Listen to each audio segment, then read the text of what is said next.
ಚಿಂದಿ ಉಡಾಯಿಸೋ ಖಾರ ಬಣ್ಣ ರುಚಿಯನ್ನು ನೀಡುತ್ತದೆ. ಮೆಣಸಿನ ಪುಡಿ ಚಿಂದಿ ಉಡಾಯಿಸೋ ಖಾರ ಬಣ್ಣ ರುಚಿ. ನೋಡಿ, ರಮ್ಯಾ ಹೇಳಿದ ಮಾತು, ಒಂದು ಮಾತನ್ನು ನಾವು ತಗೋಬೇಕು. ಏನಂದರೆ, ಯುವಕರ ಮೈಂಡ್ ಸೆಟ್ ಯಾವ ರೀತಿ ಇದೆ ಅಂತ, ಯಾವ ರೀತಿ ಯೋಚನೆ ಮಾಡ್ತಾ ಇದ್ದಾರೆ ಇವರು. ನಿಜಕ್ಕೂ ನಾನು ಹೇಳ್ತಾ ಇದ್ದೆ, ಇವರೇ ಮಾಡ್ತಾ ಇದ್ದಾರಾ? ಆ ಅನುಮಾನ ರಮ್ಯಾಗೂ ಕೂಡ ಕಾಡ್ತಾ ಇದೆ. ಇವರೇ ಮಾಡ್ತಾ ಇದ್ದಾರಾ ಅಥವಾ ಯಾರಾದರೂ ಮಾಡಿಸ್ತಾ ಇದ್ದಾರಾ, ಏನು ಎತ್ತ? ಈಗ ನೋಡಿ, ಕೋರ್ಟ್ ತೀರ್ಪು ಬರುವಂಥ ಸಂದರ್ಭದಲ್ಲಿ ಈ ರೀತಿ ಎಲ್ಲ ಆಗ್ತಾ ಇದೆ ಅಂತಂದರೆ ಕಾರಣ ಏನು? ಏನು ಕಾರಣ ಅದಕ್ಕೆ? ಇದು ಇನ್ನಷ್ಟು ದೊಡ್ಡದಾಗಬಾರದು. ತಕ್ಷಣಕ್ಕೆ ಏನು ಅಂದರೆ, ಅವ್ರಿಗೆ ಈಗ ಕುತ್ತಿಗೆ ತನಕ ಬಂದಿದೆ ದರ್ಶನ್ ಮಾತಾಡಬೇಕಾಗಿತ್ತು ಅಂತ ಹೇಳ್ತಾ ಇದ್ದಾರೆ ರಮ್ಯಾ. ಏನು ಮಾತಾಡ್ತಾರೆ ಅವ್ರಿಗೇನೇ, ಅವ್ರ ಭವಿಷ್ಯದ ಬಗ್ಗೆ ಅವ್ರಿಗೆ ದೊಡ್ಡ ಪ್ರಶ್ನೆಗಳಿವೆ. ಆದರೂ ಕೂಡ ಈ ಸಂದರ್ಭದಲ್ಲಿ ಹೇಳಬೇಕು.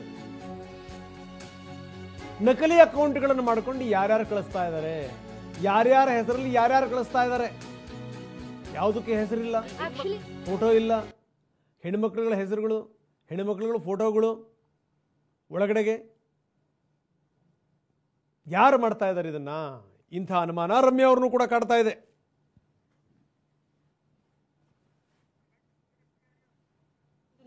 ಆಕ್ಚುಲಿ ನನಗೆ ಹೆಣ್ಮಕ್ಳು ಹೆಸರಲ್ಲ ಅನ್ಸುತ್ತೆ. ನನಗೆ ಇವ್ರು ಹುಡುಗರು ಏನ್ ಮಾಡ್ತಾ ಇದಾರೆ ಗೊತ್ತಾ, ಅವ್ರು ಬೇಕಂತ ಹುಡುಗಿರ ಹೆಸರು ಯೂಸ್ ಮಾಡ್ತಾ ಇದಾರೆ, ಹುಡುಗಿರ್ ಫೋಟೋ ಯೂಸ್ ಮಾಡ್ತಾ ಇದಾರೆ. ನನ್ಗೆ ಅನ್ಸಲ್ಲ ಈ ತರ ಯಾವ ಬಾಯಲ್ಲೂ, ಹೆಣ್ಮಕ್ಳು ಬಾಯಲ್ಲಂತೂ ಈ ತರ ಪದಗಳು ಬರೋದು ಸಾಧ್ಯನೇ ಇಲ್ಲ. ಐ ಡೆಫಿನೆಟ್ಲಿ ಫೀಲ್ ದ್ಯಾಟ್ ಇವ್ರು ಯಾರೋ ಒಬ್ರು ಕೂತ್ಕೊಂಡು ಒಂದು 100 ಅಕೌಂಟ್ ಮಾಡಿದ್ದಾರೆ. ಯಾವುದಕ್ಕೂ ಮುಖನೂ ಇಲ್ಲ, ಹೆಸರು ಇಲ್ಲ, ಏನೇನೋ ಯೂಸರ್ ನೇಮ್ ಯೂಸ್ ಮಾಡ್ತಾ ಇದ್ದಾರೆ. ಎಸ್ಪೆಷಲಿ ಹೆಣ್ಮಕ್ಳದು ಫೋಟೋಸ್ ಮಿಸ್ಯೂಸ್ ಮಾಡ್ತಾ ಇದ್ದಾರೆ. ಇನ್ಫ್ಯಾಕ್ಟ್ ನನಗೆ ಒಬ್ರು ಟ್ರೋಲ್ ಮಾಡಿರೋರು ಸಿಸ್ಟರ್ ನನಗೆ ಮೆಸೇಜ್ ಮಾಡಿದ್ರು, ಮ್ಯಾಮ್ ನಾವು ಕ್ಷಮಿಸಿ ಪ್ಲೀಸ್, ಗೊತ್ತಿರಲಿಲ್ಲ ನಮ್ಮ ಅಣ್ಣ ಹಿಂಗೆ ಮಾಡಿಬಿಟ್ಟಿದ್ದಾರೆ ಅಂತ. ಅವ್ರ ಮೆಸೇಜ್ ಕೂಡ ನಾನು ಕಂಪ್ಲೇಂಟ್ ಅಂತಿದ್ದೀನಿ, ಅದು ಕೂಡ ಸಿಗ್ಬೋದೇನು.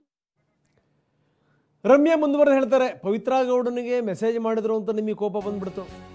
ಬೇರೆ ಹೆಣ್ಮಕ್ಳುಗಳಿಗೆ ಈ ರೀತಿ ಮಾಡಿದ್ರೆ ಕೋಪ ಬರಲ್ಲ? ಹಾಗಾದರೆ ರೇಣುಕಾ ಸ್ವಾಮಿ ಮಾಡಿದ ತಪ್ಪು ಅಂತ ಅನಿಸ್ತಾ ಇದೆ ನಿಮಗೆ?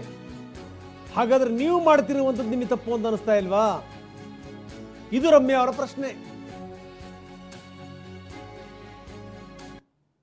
ನಾನು ಹೇಳನಲ್ಲಪ್ಪ, ಈಗ ಡಿ ಬಾಸ್ ಫ್ಯಾನ್ಸ್ಗೂ ಅನ್ಸುತ್ತೆ ರೇಣುಕಾ ಸ್ವಾಮಿ ಮಾಡಿದ ತಪ್ಪಂತ, ಮತ್ತೆ ನೀವ್ ಮಾಡ್ತಿರೋದು ಸೇಮ್ ಟು ಸೇಮ್ ಅಲ್ವಾ? ಅದು ತಪ್ಪಂತ ಇವ್ರಿಗೆ ಅನ್ಸಲ್ವಾ?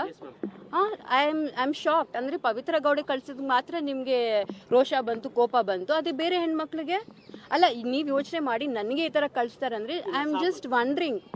ಸೋಷಿಯಲ್ ಮೀಡಿಯಾದಲ್ಲಿ ಎಷ್ಟೋ ಜನ ಆಕ್ಚುಲಿ ಹುಡುಗಿರ್ ನಾನು ನೋಡಿದೀನಿ, ಅವ್ರಿಗೆ ಟ್ರೋಲ್ ಮಾಡೋರೆಲ್ಲ ಅವ್ರ ವಿಡಿಯೋ ಮಾಡಿ ಹಾಕಿದ್ದಾರೆ. So hats off to them. Actually ನಾನು ಹೇಳನಲ್ಲಪ್ಪ, ಈಗ ಡಿ ಬಾಸ್ ಫ್ಯಾನ್ಸ್ಗೂ ಅನ್ಸುತ್ತೆ ರೇಣುಕಾ